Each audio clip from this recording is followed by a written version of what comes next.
Before I start, I want to introduce myself. I am Architect Don from the Philippines. It's nice to see familiar faces here. So again, my topic would be sustaining historical legacy 5 years after the restoration of Lazi Church. So I work for the National Historical Commission of the Philippines. So in NACP, we have our own restoration projects as project architects. So this restoration project took place in 2019. Okay, so just the outline of the lecture. So objectives, basically the presentation would just revolve around how the community preserves the structure after we restored it as a government agency, and then how we restored it, how we execute the techniques for restoration in the Philippines. So again, the importance of this to promote, of course, the preservation and protection of the heritage sites in the Philippines. So, just a brief background: the Philippines is colonized by Spanish in 1521, and then American occupation came in 1898, and then Japanese occupation in 1941. So the Philippines only had its self-rule starting 1946. It's pretty recent, actually. So they celebrated our 126 Independence Day. Okay. So as you can see on your screen, oh sorry, as you can see on the screen, the one on the left side is the historical marker. So this is the marker that we install on historic sites and structure in the Philippines. So not every historic sites and structure has this kind of marker. But then again, it's the agency, our office, mandates that we check all historical site and do research about it and why is it important to preserve. So once you have this kind of marker, automatically you have the protection of the heritage law in the Philippines. So in the marker text like this, you can see the basic history of it, how it was made, who made it, and just the basic history of how of it's becoming. So is it clear? Okay. So as you can see, our seal on the top part of the marker text is the 1984, if I'm not, 1884, if I'm not mistaken. Oh, sorry. So every marker had a date on it when it was awarded to the structure. So the national government of the Philippines, NACP specifically, award this kind of marker not just for heritage structures, but also for events, historical events, historical sites, and also important historical people. So those are the type of markers that we award in the Philippines. So the history of Latin Church and its significance. So it was declared a national cultural treasure in 2001 by the National Museum of the Philippines, meaning it has another layer of protection.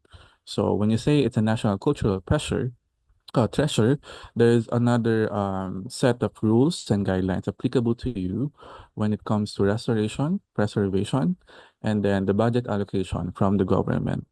So sad to say, in the Philippines, we don't have private practitioners when it comes to heritage preservation. It's always the government who restores historical sites. Okay, so as you can see on the left, it's come from the 1970s. You can see the pediment looks a little black, and then on another version, it's white. So we have to verify this photos, so what is the real color it is during those period. So Um, in 2017, when we started going to the site, this is what we saw. It's currently white. It was white then, and you can see the walls. It's color pink. So we have the notion of it. Maybe the photos that in the museum was not really black, but rather red. And then the paint later on bleeded to the wall, hence the color pink of the stones. So the restoration program took around 1 year and 3 months with around just 100 million yen for your perspective, or just 650,000 US dollars. It's relatively small actually when it comes to international restoration projects. But then again, Philippines is a small country. We do what we can. So actually, this type of budget is really big compared to some of the restoration projects we had. Usually, it just ranges around 20 million. Um, Having a 38 million budget is really high. So again, just like what I've said, because it is a declared national cultural treasure, and then there's another importance to it. So why do we need to preserve it? So that's the benefit of having the structure marked as historical site.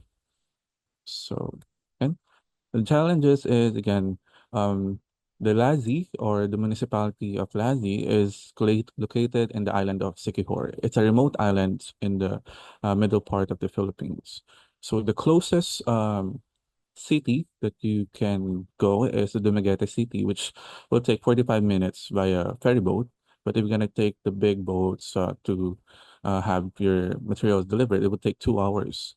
So it's hard for us during that time to carry out the restoration program, especially on the monsoon season and the rainy season, because again, the sea is very unpredictable here in the Philippines.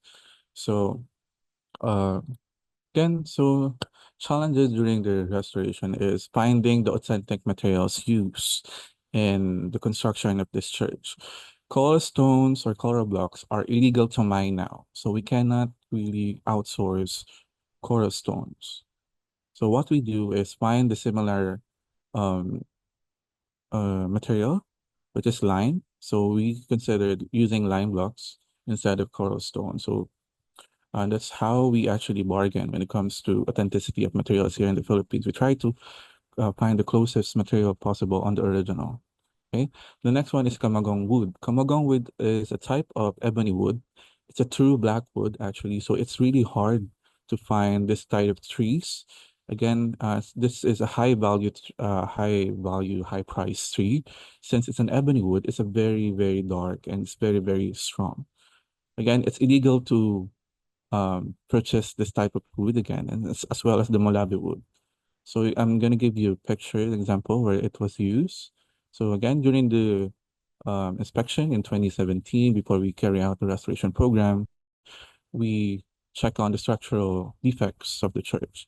Again, since this is a remote island, it the intervention done by the people is again, it's not highly skilled. As you can see, there's a patches of cement on the lower part of the church because again, it's the only available material in the locality.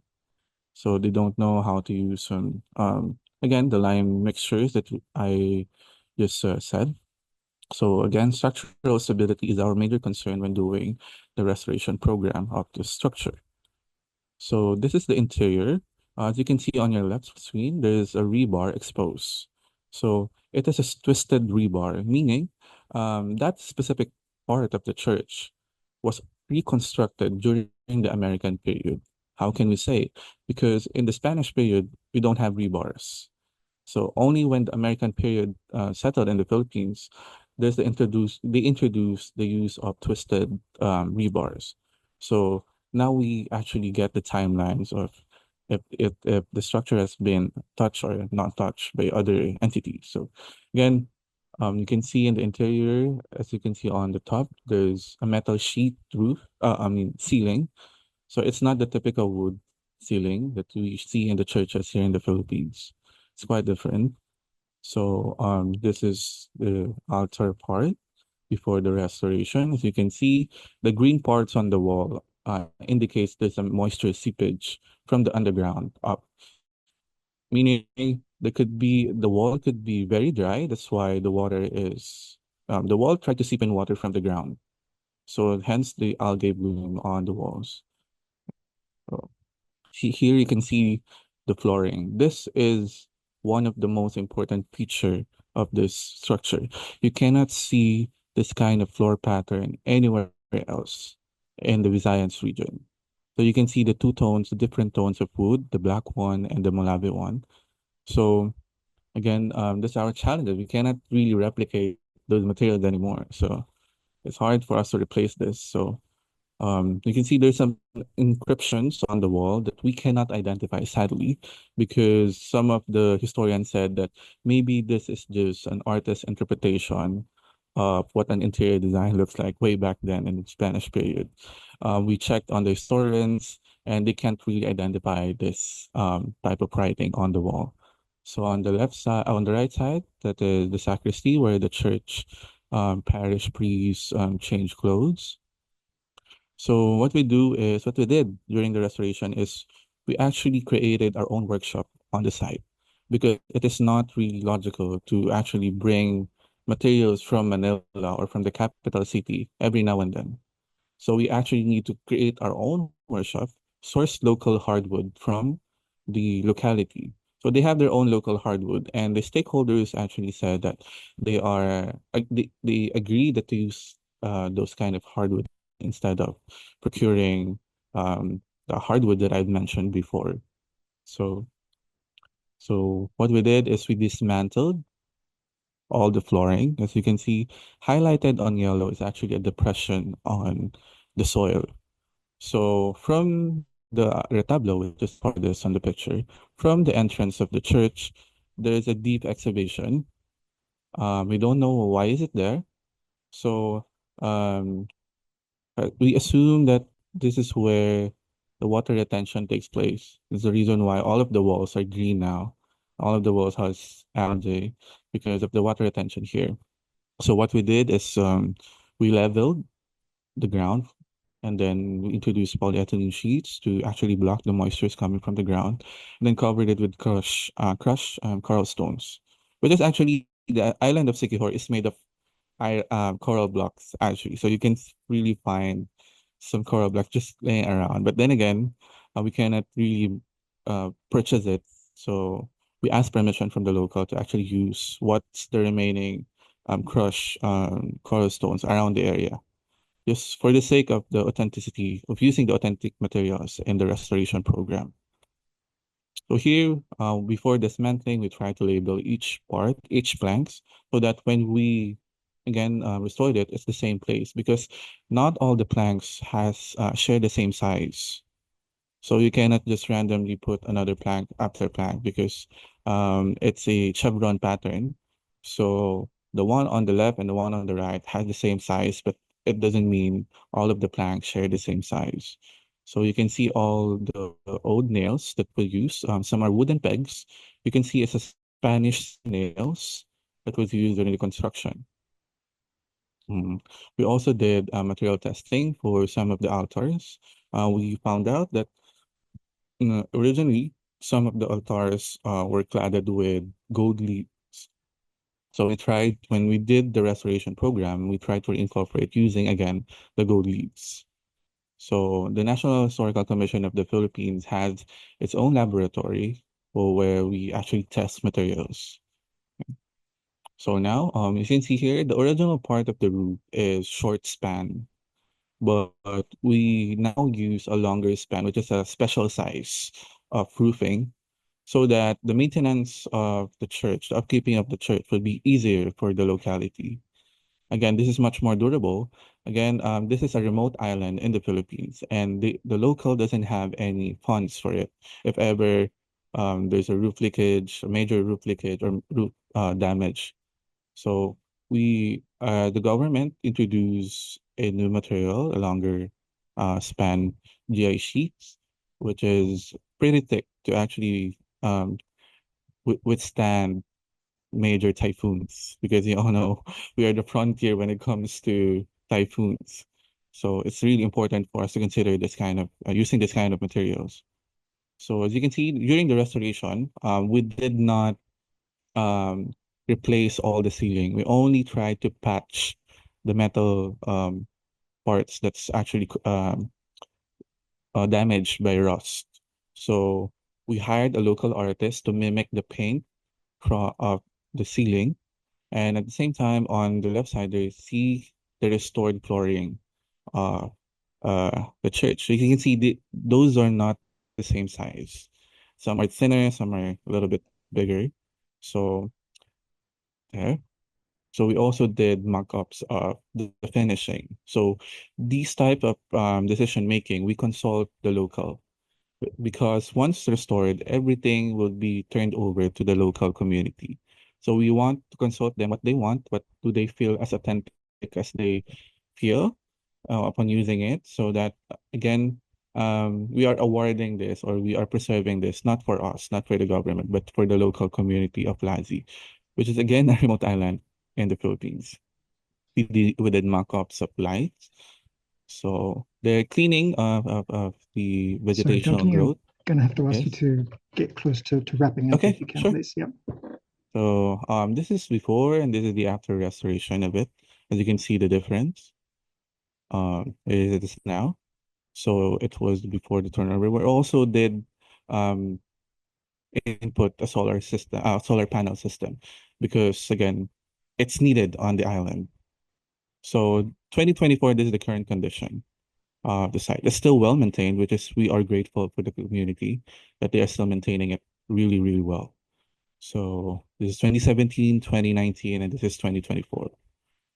So we did conduct surveys. So again, these are the results of the survey. How satisfied are they when it comes to restoration program done, and um, how do they feel when it comes to heritage preservation?